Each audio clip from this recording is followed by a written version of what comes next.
तो जो नया सिलेबस है जिसमें 70% पढ़ना है, 30% हटा दिया गया है, उसके अनुसार शुद्ध गतिकी नाम से इकाई 2 है, यूनिट 2, और यूनिट 2 में 2 चैप्टर आपके दिए गए हैं।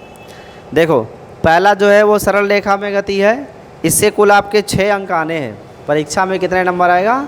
6 नंबर का प्रश्न आएगा। गति से संबंधित 6 अंक के प्रश्न आने हैं। इसमें सबसे पहला पॉइंट है गति के वर्णन के लिए अवकलन तथा समाकलन की आरंभिक संकल्पना, यानी आपको डिफरेंशियल और इंटीग्रेशन का बेसिक कॉन्सेप्ट पता होना चाहिए, ये पहला चीज़ है। दूसरा है एक समान तथा असमान गति, एक समान यूनिफॉर्म और नॉन यूनिफॉर्म मोशन। फिर माध्य चाल है और ताक्षणिक चाल है, यानी एवरेज वेलोसिटी और इंस्टेंट वेलोसिटी। उसके बाद एक समान त्वरण से गति है, वेग समय स्थिति समय ग्राफ दिया हुआ है, ग्राफीय संबंधित ग्राफीय विवेचना दिया है को ढेर सारा। उसके बाद में सापेक्षिक वेग, अपेक्षिक वेग, सदिश राशियाँ, अदिश राशियाँ, विस्थापन, संकेतन पद्धति। फिर उसके बाद एक समतल में गति जो कि वृत्तीय गति से संबंधित है, प्रक्षेप गति जो कि द्विविमीय गति से संबंधित है। फिर उसके बाद में आपका एक समान वेग और एक समान त्वरण के उदाहरण। ये सिलेबस का हिस्सा है। ये इकाई 2 के अंतर्गत इतना आता है, यानी 2 चैप्टर इकाई 2 में है। वैसे अगर डिवीज़न करें तो 3 चैप्टर आपके बन जाएंगे। एक चैप्टर आपका बनेगा सरल रेखा में गति, दूसरा बनेगा प्रक्षेप गति, और तीसरा बनेगा वृत्तीय गति। कितने चैप्टर बन रहे हैं इसमें? 3। जो ये यूनिट है, यूनिट 2, इसके अंतर्गत एक मोशन इन स्ट्रेट लाइन है, दूसरा प्रोजेक्टाइल मोशन है, प्रोजेक्टाइल मोशन, और तीसरा आपका है सर्कुलर मोशन, सर्कुलर मोशन। ये 3 चैप्टर इसमें इंक्लूड किए गए हैं यूनिट 2 में। और इससे आपके बोर्ड एग्जाम में कितने नंबर आएगा? 6 नंबर के प्रश्न आएंगे 11th के परीक्षा में। तो ये आपका पूरा सिलेबस है। उसमें सबसे पहले क्या पढ़ना है? समाकलन और अवकलन की साधारण संकल्पना, पहले ये पढ़ना है, ठीक है। उसके बाद गति क्या है, विराम क्या है, विस्थापन क्या है, त्वरण क्या है, वेग क्या है, दूरी क्या है, चाल क्या है। फिर उसके बाद ग्राफ कैसे बनाते हैं, गति के समीकरण कैसे लिखते हैं, गति के नियम कौन कौन से हैं, ये सब आगे पढ़ा जाएगा। लेकिन पहले क्या पढ़ना है? अवकलन और समाकलन, फिर उसके बाद इसे पढ़ पाएंगे। तो आप हेडिंग लगाओ अवकलन। अवकलन जो अवकलन है ये वास्तव में भौतिक विज्ञान में क्या बताता है? परिवर्तन की दर। क्या बताएगा भाई? परिवर्तन की दर। किसके परिवर्तन की दर? भौतिक राशियों के परिवर्तन की दर। जैसे विस्थापन है तो विस्थापन समय के साथ कैसे बदलता है, वेग है तो वेग समय के साथ कैसे बदल रहा है। इनके परिवर्तन की जो दर है वो हमेशा किससे इंगित करेंगे हम लोग? अवकलन के द्वारा ज्ञात करेंगे। इसे ग्राफ से स्टार्ट करते हैं हम। मान लो ये x एक्सिस है और ये y एक्सिस है, और हम एक ऐसे स्ट्रेट लाइन ड्रा करते हैं, सीधी रेखा खींचा मैंने। इस पे 2 पॉइंट्स हमने ले लिए, एक पॉइंट P और एक पॉइंट Q। तो जो आपने ये 2 बिंदु P और Q लिए हैं x y तल में, इन्हें कहा जाता है पोजीशन। क्या कहते हैं? पोजीशन कहते हैं, स्थिति कहते हैं, पोजीशन स्थिति कहा जाता है। और ये किससे इंगित किया हो जाता है भाई? पॉइंट से, बिंदु से रिप्रेजेंट करते हैं। यहाँ से परपेंडिकुलर ड्रा करें तो ये इतनी डिस्टेंस x1 हो जाएगी। यहाँ से परपेंडिकुलर ड्रा करें तो ये वाली डिस्टेंस x2 हो जाएगी। और ये सभी दूरियां कहाँ से नापी जा रही हैं? मूल बिंदु से नापी जा रही हैं। ठीक ऐसे अगर y एक्सिस पे परपेंडिकुलर ड्रा करोगे सो ये डिस्टेंस y1 हो गया, ये आपका q है, इस डिस्टेंस को y2 मान लेते हैं, ये डिस्टेंस y2 हो गया, ठीक है। ये x1 है, x2 है, y1 है, y2 है। ये इसमें डिस्टेंसेस हो गए, ठीक है। हम मान लेते हैं ये एंगल क्या है, थीटा। आपने इसको हाई स्कूल में पढ़ा है ये चित्र। यहाँ से पैरेलल लाइन ड्रा करेंगे जो कि एक्स एक्सिस के क्या है, एग्जैक्ट पैरेलल है। तो एक त्रिभुज बन जाएगा पी क्यू, इसका नाम लिख देते हैं यार, एक त्रिभुज बन गया। बात स्पष्ट है। अगर हम आपसे पूछें कि चित्र से देख के आप बताओ पी आर की वैल्यू क्या है, हाँ पी आर की वैल्यू क्या है और क्यू आर की वैल्यू क्या है, आप ज़रा चित्र से बताइए। पी आर की वैल्यू और क्यू आर की वैल्यू देखो चित्र में और बताओ।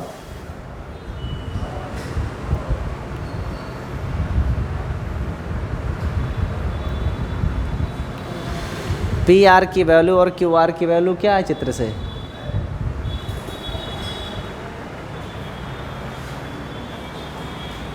नहीं मालूम? बहुत सिंपल है यार। देखो जो P से R की वैल्यू है वो इस डिस्टेंस के बराबर होगा, और ये डिस्टेंस कितना है, ये पूरा x2 है, ये इतना x1 है, तो ये जो डिस्टेंस है वो होगा x2 माइनस x1। तो जो PR है वो है x2 माइनस x1। और हमने पूछा आपसे QR क्या है, यस ये इतना y1 है, ये पूरा y2 है, तो ये मध्य वाली जो खंड है रेखा की उसकी लंबाई y2 माइनस y1 ही तो मिलेगा, यही तो मिलेगा भाई। अब अगर हम इस त्रिभुज को लें, त्रिभुज पी आर क्यू में, तो ये राइट एंगल है, त्रिभुज पी आर क्यू में ये राइट एंगल ट्रायंगल है, समकोण त्रिभुज है। अगर ये एंगल थीटा है तो ये एंगल भी क्या होगा, संगत कोण है, बराबर होंगे। हम किसी समकोण त्रिभुज में साइन कॉस टेन यूज कर सकते हैं, क्योंकि साइन कॉस टेन क्या होते हैं, किसी समकोण त्रिभुज की भुजाओं के अनुपात होते हैं। ये बात आर्यभट्ट ने बताया था। किसने? आर्यभट्ट ने। बाद में प्रोफेसर डेंग नाम के एक व्यक्ति थे, उन्होंने उसे सिन और कॉस और टेन लिखना शुरू किया था। पहले से आर्यभट्ट ने लिखा था और उसे कहा गया था ज्या को ज्या, स्पर्श ज्या, ऐसे जानते हैं, संस्कृत नेम है। बाद में उसे अंग्रेजी में रूपांतरण करके ऐसे लिखा गया, सिन कॉस टेन, ऐसे, ठीक है। तो इसका जन्म कहाँ से हुआ है? भारत से हुआ है। त्रिकोणमिति का जन्मदाता भारत है और इसके जन्मदाता कौन है? आर्यभट्ट, ठीक है।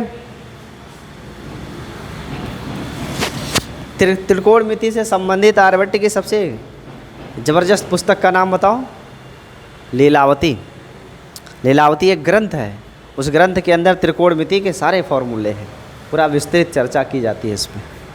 उसे वैदिक मैथमेटिक्स कहते हैं, वैदिक गणित। ये जो पी आर है और जो क्यू आर है, इस त्रिभुज में अगर हम लेते हैं तो वैसे इस चित्र को देख के समझ में आ जाएगा पी आर क्या है जी, आधार है कि नहीं?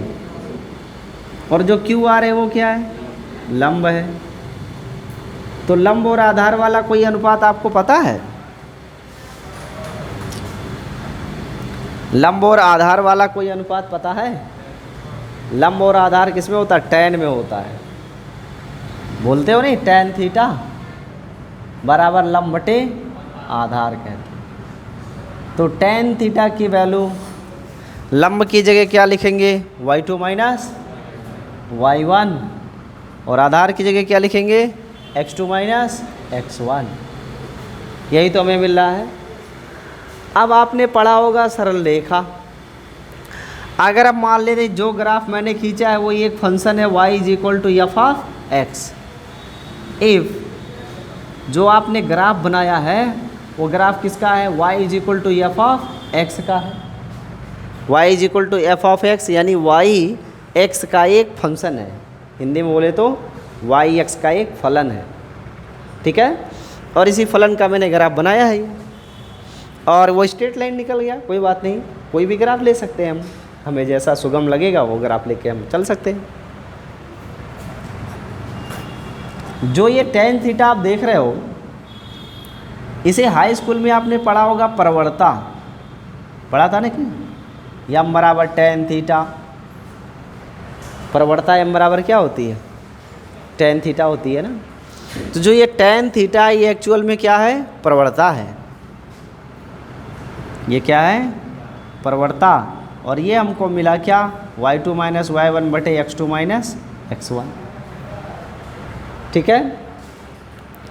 जो ये प्रवणता है ये दो कोटियों का अनुपात है। कौन कौन सी, y और x।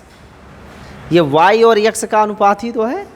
ये जो y2 माइनस y1 देख रहे हो क्या है, y पोजीशन है, x2 माइनस x1 क्या है, x एक्सिस की पोजीशन है। तो ये दोनों क्या एक्चुअल में एक दूसरे के सापेक्ष मान परिवर्तन को बता रहे हैं। वास्तव में यही परिवर्तन दर है। इसे हम लिखेंगे डेल्टा y बटे डेल्टा x। डेल्टा y का मतलब है y के मान में परिवर्तन और डेल्टा x का मतलब है x के मान में परिवर्तन। तो कितना परिवर्तन होगा, वो x2 minus x1 y2 minus y1 से हम ज्ञात कर सकते हैं। अब मान लो ये जो दो पोजीशन आप देख रहे हो ये काफ़ी दूर दूर हैं। तो कोई ऑब्जेक्ट अगर पॉइंट P पे रहा होगा और वो पॉइंट Q को गया होगा तो उसको टाइम लगा होगा ना। मान लो इसको टाइम लगा है कितना, डेल्टा t। समय कितना लगा है जी, समय मान लो लगता है इसको डेल्टा t। बट अगर ऐसा हो जाए कि यह समयांतराल अति सूक्ष्म हो जाए, that is delta t tends to 0।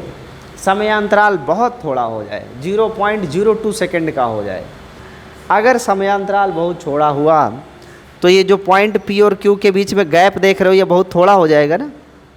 भाई समयांतराल घटाओगे तो स्थितियों के बीच अंतर भी तो घटेगा, और अगर स्थितियों के बीच अंतर घटेगा तो निश्चित है कि ये मान QR भी घटेगा, PR भी घटेगा, सारे वैल्यू कंप्रेस हो जाएगी, कंप्रेस होगी, कम हो जाएगी। सो अगर ऐसा हो जाए कि डेल्टा t टेंस टू 0, तब ये जो परिवर्तन दर है, ये परिवर्तन दर के लिए लिमिट लग जाएगी delta t tends to 0 delta y by delta x। और जो ये limit delta t tends to 0 delta y by delta x है, ये तब बहुत छोटे मानों का परिवर्तन हो जाएगा। और इसी छोटे मान के परिवर्तन को कहते हैं अवकल गुणांक। क्या कहते हैं, अवकल गुणांक कहा जाता है। और इस अवकल गुणांक को डेल्टा नहीं लिखते, d लिखते हैं, dy dx लिखा जाता है। इसी छोटे परिवर्तन मान को क्या लिखते हैं, अवकल गुणांक dy dx। ठीक है। तो dy dx है क्या एक्चुअल में, इसे पढ़ते हैं d dx ऑफ y। क्या पढ़ते हैं, d dx of y। Hindi में क्या कहोगे, y का x के सापेक्ष अवकल गुणांक, y का x के सापेक्ष अवकल गुणांक कहते हैं। ठीक है। तो अवकल गुणांक क्या होता है, dy dx। अब कोई फलन मान लो y बराबर fx है, तो इसका अवकलन जब आप करोगे तो कैसे लिखोगे, अवकलन किसी चर के सापेक्ष करोगे ना। जैसे यहाँ x से भाग किया गया था, ऐसे कोई चीज़ होगा जिसके सापेक्ष आप भाग कर रहे होंगे ना, चाहे समय हो, चाहे दूरी हो, चाहे विस्थापन हो, चाहे चाल हो, चाहे त्वरण हो, कुछ तो होगा। तो हम मान लेते हैं कि अवकलन किसके सापेक्ष कर रहे हैं, x के सापेक्ष। अगर x के सापेक्ष अवकलन करोगे तो इसे लिखोगे dy dx, और ये हो जाएगा d dx ऑफ fx ऐसे। और इस अवकल गुणांक को हम डैश लगाकर भी व्यक्त कर सकते हैं। तो dy dx की वैल्यू क्या मिल जाएगी, f डैश x। ध्यान देना, dy dx, क्या ये स्क्रीन पे है, ये स्क्रीन पे है। dy dx जो है ये एक बार अवकलन किया गया है, इसलिए इसे कहते हैं प्रथम अवकल गुणांक। क्या कहते हैं? प्रथम अवकल गुणांक। ऐसे दो बार अवकलन करो तो d2y dx² लिखेंगे, इसे कहेंगे द्वितीय अवकल गुणांक। एक बार और अवकलन करेंगे तो d3y dx³ हो जाएगा, तो इसे कहेंगे तृतीय अवकल गुणांक, यही कहा जाएगा। अब ऐसे 4 बार 5 बार n बार 10 बार 20 बार जितनी बार फलन में दिया जाएगा उतनी बार हम अवकलन कर सकते हैं इसको। लेकिन ध्यान में रखना, हम पढ़ रहे हैं क्या? 11वीं की फिजिक्स, और 11वीं की फिजिक्स में हमें केवल क्या पढ़ना है? अवधारणा, अवकलन की अवधारणा। यानी हमें सिर्फ 2 डेरिवेटिव तक पढ़ना है, फर्स्ट और सेकंड, यही 2 पढ़ना है। एक से हमें वेग मिलेगा और दूसरे वाले से हमें त्वरण मिलेगा, यही हमें सीखना है। हम प्रथम अवकल गुणांक को ऐसे भी दर्शा सकते हैं, y1 या y'। द्वितीय अवकल गुणांक को y2 या y'। तृतीय अवकल गुणांक को y3 या y'।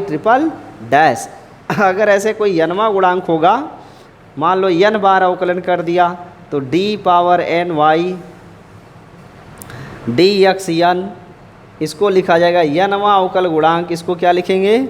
yn या y⁻... ऐसे n तक लिख डालेंगे। तो ये वाला डैश वाला तरीका बढ़िया नहीं है। अच्छा तरीका क्या है? y1 y2 y3 या yn। इसी चीज़ को और एक तरीके से लिख सकते हैं। कैसे? इसे d1x कह सकते हैं। तो y का कर रहे हैं इसलिए d1y, या हम इस दूसरे वाले को लिखेंगे d2y, तीसरे वाले को लिखेंगे d3y। ये आसान होता है लिखना। तो लिखने के यहाँ पे कितने तरीके आपको पता लग गए भाई? 3। या तो dd करके लिखो, या तो y1 y2 y3 लिखो, या फिर y' y'' y'' लिखो, या फिर d1 d2 d3 लिखो। यही सब क्या है? आपके अवकल गुणांक। और ये रहा बेसिक परिचय। अब इसका अनुप्रयोग करना हम आपको सिखाएंगे। पहले इतना आप लिख लीजिए, फिर आगे बढ़ते हैं।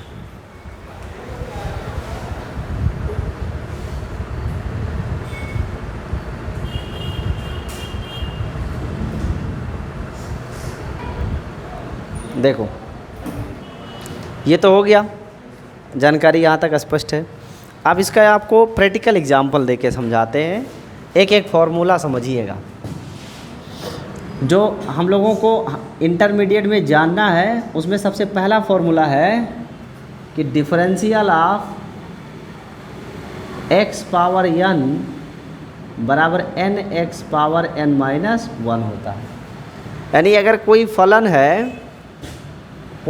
है y बराबर x⁻n, तो इसका अवकलन जब करोगे x के सापेक्ष तो n इंटू x⁻n-1 ही आएगा। उदाहरण से समझो, मान लो आप अवकलन कर रहे हो किसका? एक फलन है आपके पास y बराबर x⁴, और आपको करना क्या है? x के सापेक्ष अवकलन करना है। तो जब x के सापेक्ष अवकलन करना है तो ये dy/dx हुआ बराबर डिफरेंशियल आप x⁴ का करोगे, और 4 की घात का अवकलन क्या होगा? घात का गुणा और घात से 1 कम, तो 4 गुणे x⁴ 1। तो हमें मान क्या मिला? 4x³। ये हो गया आंसर। ऐसे मान लो आपको अवकलन करना है x⁵ का, तो क्या लिखोगे? 5 गुणे x⁵ 5 - 1 यानी 5 गुणे x⁵। क्या ये समझ में आ रहा है? अगर ऐसे आपको मान लो हमने अवकलन दे दिया ddx ऑफ x⁷ तो क्या लिखोगे? क्या आएगा?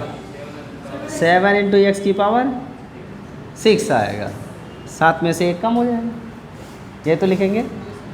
अगर हमने ऐसे लिखा डिफरेंशियल ऑफ x⁻7, तब क्या लिखोगे? घात का तो गुणा होगा ही, देखो घात का गुणा घात से 1 कम, तो ऋण 7 और x की घात ऋण 7 में से 1 घटाओगे तो क्या आ जाएगा, ऋण 7 और x की घात ऋण 8 हो जाएगा। ऋण होगा तब ऐसा लिखें। और उदाहरण देखिए, मान लीजिए डिफरेंशियल ऑफ x की घात ऋण 3 है तो क्या आएगा, ऋण 3 और x की घात ऋण 4। क्या आपको ये फॉर्मूला समझ में आया? कहीं भी ऐसा आपको x पावर n जैसा दिखेगा तो उसका अवकल गुणांक हमेशा n(x पावर n - 1) जैसा ही होगा। जानकारी स्पष्ट है? यहाँ पर आपको समझने और याद रखने की बात है, इम्पोर्टेंट बात ये है कि मान लो आप अवकलन कर रहे हो x के सापेक्ष, किसके सापेक्ष, और यहाँ फलन आ गया y की घात 4, तब क्या करोगे? यहाँ x की घात यानी x पे ही पावर था और x के सापेक्ष अवकलन कर रहे थे तो ये आ गया। लेकिन अगर x की जगह y आ जाए और आप x के सापेक्ष अवकलन कर रहे हो तब क्या करोगे?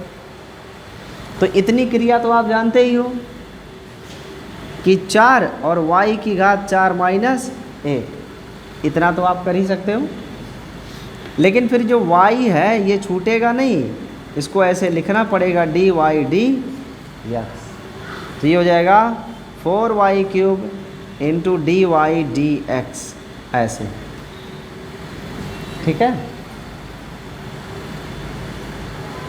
जानकारी स्पष्ट है? तो ये रहा उपयोग और ये पहला फार्मूला है, आज आप नोट कर लीजिए। ऐसे हमको 13 फार्मूले पढ़ने हैं, 13 फार्मूले हैं और 13 का एक्सप्लेनेशन कि ये कैसे आता है, कहाँ कहाँ यूज़ करते हैं, इन्हें सीखना है। फिर इन्हें आप गति में कैसे यूज़ करना है वो सीख पाओगे अच्छे से। तो पहले इसे नोट कर लो, फिर नेक्स्ट वीडियो में हम आगे चर्चा करेंगे। चैनल को लाइक, सब्सक्राइब और शेयर ज़रूर करें।